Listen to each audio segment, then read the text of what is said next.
ഈ നേരത്തെ ഇപ്പം ഇന്ന് ഞാൻ കേരളത്തിലെ ഒട്ടുമിക്ക ദൃശ്യമാധ്യമങ്ങളിലും BJP-യുടെ പ്രതിനിധികളുടെയൊക്കെ സ്റ്റേറ്റ്മെൻറ്റ്സ് ഒക്കെ കണ്ടുകൊണ്ടിരിക്കുകയായിരുന്നു. അപ്പോൾ അതിൽ പറഞ്ഞത് അവരുടെ കാര്യകർത്താക്കൾ നടത്തുന്ന സേവന പ്രവർത്തനങ്ങളെ കുറിച്ചിട്ടാണ്.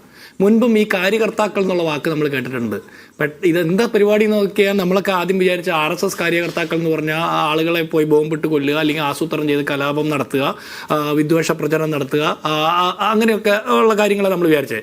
ഇപ്പോഴാണ് മനസ്സിലായത് ഈ കാര്യകർത്താക്കളുടെ മറ്റൊരു പ്രധാന പരിപാടിയാണ് മറ്റ് നാടുകളിൽ സ്വന്തം സംസ്ഥാനം വിട്ട് മറ്റ് സംസ്ഥാനങ്ങളിൽ വരെ പോയി കള്ളവോട്ട് ചെയ്യുന്നതും കാര്യകർത്താക്കളുടെ പ്രധാന കലാപരിപാടിയാണെന്ന്.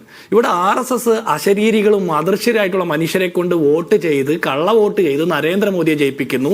ഹരിയാന ഉൾപ്പെടെയുള്ള പല സംസ്ഥാനങ്ങളിലും, മഹാരാഷ്ട്ര ഉൾപ്പെടെയുള്ള പല സംസ്ഥാനങ്ങളിലെയും ജനവിധിയെ അട്ടിമറിച്ചുകൊണ്ട് അധികാരത്തിലെത്തുന്നു എന്നുള്ളതിൻ്റെ ഫാക്റ്റ് എല്ലാം പുറത്തുവിട്ട് പ്രതിപക്ഷ നേതാവ് ഇവിടെ മാധ്യമങ്ങളുടെ മുമ്പിൽ വന്ന് പരസ്യമായിട്ട് പൊതുജനങ്ങളോട് സംവദിക്കുന്നു. ഇവിടെയുള്ളൊരു പ്രശ്നം ടെലിപ്രോംപ്റ്റർ ഇല്ലാതെ, ഞാൻ പറയാം ടെലിപ്രോംപ്റ്റർ ഇല്ലാതെ ഈ രാജ്യത്തെ എന്നല്ല ലോകത്ത് ഒരു മനുഷ്യനോട് പോലും പരസ്യമായിട്ട് സംവദിക്കാൻ പറ്റാത്ത, ടെലിപ്രോംപ്റ്ററിൽ എഴുതി കാണിക്കുന്നത് നിന്ന് പോയാൽ നാവനക്കാൻ പറ്റാത്ത നരേന്ദ്രമോദിക്ക് രാഹുൽ ഗാന്ധിയുടെ ധൈര്യമൊന്നും ഇന്ത്യൻ ജനാധിപത്യത്തിൽ ഇന്നില്ല എന്നുകൂടി നമ്മൾ മനസ്സിലാക്കണം. അടുത്തത്, വോട്ട് ചോരിയുടെ ആദ്യഘട്ടത്തിലെ ആരോപണം ഉന്നയിച്ച് രാഹുൽ ഗാന്ധി പത്രസമ്മേളനം നടത്തിയപ്പോൾ ഇലക്ഷൻ കമ്മീഷൻ പറഞ്ഞു ഇതുമായി ബന്ധപ്പെട്ട് ഒന്നുകിൽ പരാതി തരണം, അല്ലെങ്കിൽ സത്യവാങ്മൂലം തരണം, അല്ലെങ്കിൽ ഞങ്ങൾ നിയമ നടപടി സ്വീകരിക്കുന്നു. എന്ത് നടപടിയാണ് സ്വീകരിച്ചത്? സെൻട്രൽ ഇലക്ഷൻ കമ്മീഷന് എന്ത് നിയമ നടപടി സ്വീകരിച്ചു? ചീഫ് ഇലക്ഷൻ കമ്മീഷണർ വല്ല നിയമ നടപടി സ്വീകരിച്ചോ? ഒന്നും സ്വീകരിച്ചില്ല. BJP-യുടെ ഒരു ബൂത്ത് ഭാരവാഹിയുടെ നിലവാരത്തിലേക്ക് പത്രസമ്മേളനം നടത്തി ഒളിച്ചു കിടക്കുന്നതിനപ്പുറം ഒരു നിയമ നടപടി സ്വീകരിച്ചില്ല. ഫോം 6ഉം ഫോം 6ഉം ഒക്കെ തെരഞ്ഞെടുപ്പ് കമ്മീഷന്റെ വെബ്സൈറ്റിൽ നിന്ന് അപ്രത്യക്ഷമാകുന്ന രീതിയിലേക്കുള്ള സാഹചര്യങ്ങൾ സൃഷ്ടിച്ചു. ഇനി ഇവിടെ SIR നടപ്പാക്കുന്നത്, NRC നടപ്പാക്കുന്നത്, CAA നടപ്പാക്കുന്നതൊക്കെ എന്തിനു വേണ്ടിയിട്ടാണ് ഇവർ പറഞ്ഞത്? അതിർത്തി രാജ്യങ്ങളിൽ നിന്ന് അതിർത്തി കടന്നെത്തുന്ന അപരന്മാരെ, അന്യന്മാരെ, അവരെ ഈ രാജ്യത്തേക്ക് കുടിയേറി വരുന്ന അവന്മാരെ കൈകാര്യം ചെയ്യാൻ വേണ്ടിയിട്ടാണ് ഞങ്ങൾ ഈ നിയമങ്ങളൊക്കെ കൊണ്ടുവരുന്നത് എന്നാണ് ഇവർ പറഞ്ഞത്. ബ്രസീലിൽ നിന്ന് ആളുകൾ വന്ന് വോട്ട് ചെയ്യുന്നതിൽ ഈ പാർട്ടിക്ക് ഒരു പ്രശ്നമില്ല. അഖണ്ഡ ഭാരത സംസ്കാരത്തിന് വേണ്ടിയിട്ട് പോരാട്ടം നടത്തുന്ന, ജനങ്ങളെ തമ്മിലടിപ്പിച്ച് കൊല്ലാൻ നോക്കുന്ന ആളുകൾക്ക് ഈ ബ്രസീലിൽ നിന്ന് വരെ വന്ന് ആളുകൾ കള്ളവോട്ട് ചെയ്തു പോകുന്നതിൽ ഒരു പരാതിയും ആക്ഷേപമില്ല. ഞങ്ങൾ പറയുന്നത് കോൺഗ്രസിന് വോട്ട് ചെയ്തില്ല, അല്ലെങ്കിൽ കോൺഗ്രസിന് വോട്ട് ചെയ്തിട്ടാണ്, അതൊന്നല്ല ഞങ്ങളുടെ പ്രശ്നം.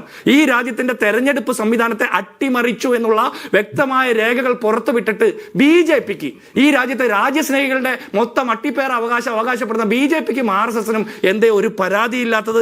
ഇനി നിങ്ങൾ പറയുന്നു ഈ പറഞ്ഞതൊക്കെ രാഹുൽ ഗാന്ധി നടത്തിയ തെറ്റിദ്ധാരണയാണ്, രാഹുൽ ഗാന്ധിക്ക് കഴിവില്ല, നിങ്ങൾ കോടതിയിൽ പോയില്ലല്ലോ എന്ന്. ഞാൻ ചോദിക്കട്ടെ, തെരഞ്ഞെടുപ്പിന്റെ സമയം, പോളിംഗിന്റെ സമയം കഴിഞ്ഞിട്ട് വെറുതെ സ്ട്രോങ് റൂമിൽ കയറ്റി വെച്ചിരിക്കുന്ന ഇലക്ട്രോണിക് വോട്ടിംഗ് മെഷീൻ വോട്ടുകൾ പെറ്റുപെരുകുന്നതിനെ കുറിച്ച് നിങ്ങളുടെ അഭിപ്രായം എന്താ? ലക്ഷക്കണക്കിന് വോട്ടുകളല്ലേ വോട്ട് എണ്ണുന്നത് വരെ, പോളിംഗ് കഴിഞ്ഞ് വോട്ട് എണ്ണുന്നത് വരെ പെറ്റുപെരുകിക്കൊണ്ടിരിക്കുന്നത്. അവിടെയാണ് നമ്മുടെ ഈ ചർച്ചയിലെ മുഴുവൻ ചോദ്യങ്ങളോടും ഷാബു പ്രസാദിന്റെ പരിഹാസം. ഷാബു പ്രസാദ് പരിഹസിക്കുന്നത് ഈ രാജ്യത്തിന്റെ ജനാധിപത്യ വ്യവസ്ഥിതിയാണ്, ഇന്ത്യൻ ഭരണഘടനയാണ് നിങ്ങൾ പരിഹസിക്കുന്നത്. ഇവിടെ ഞങ്ങളെ കളിയാക്കുന്നതിൽ ഞങ്ങൾക്കൊരു ആക്ഷേപമില്ല.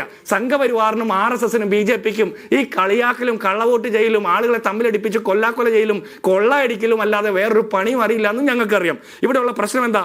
ഷാബു പ്രസാദിനോട് രണ്ടാമത് താങ്കൾ രാജ്യസ്നേഹി അല്ലേ എന്ന് അജിംസു ചോദിച്ചപ്പോൾ അദ്ദേഹം പറഞ്ഞത് ഞാൻ രാജ്യസ്നേഹിയല്ല.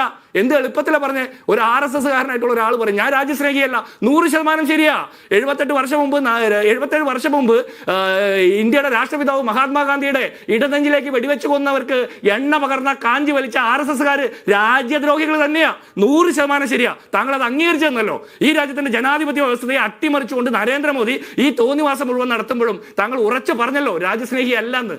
ശരിയാണ്, താങ്കൾ രാജ്യദ്രോഹികളുടെ പക്ഷത്ത് തന്നെയാണ്.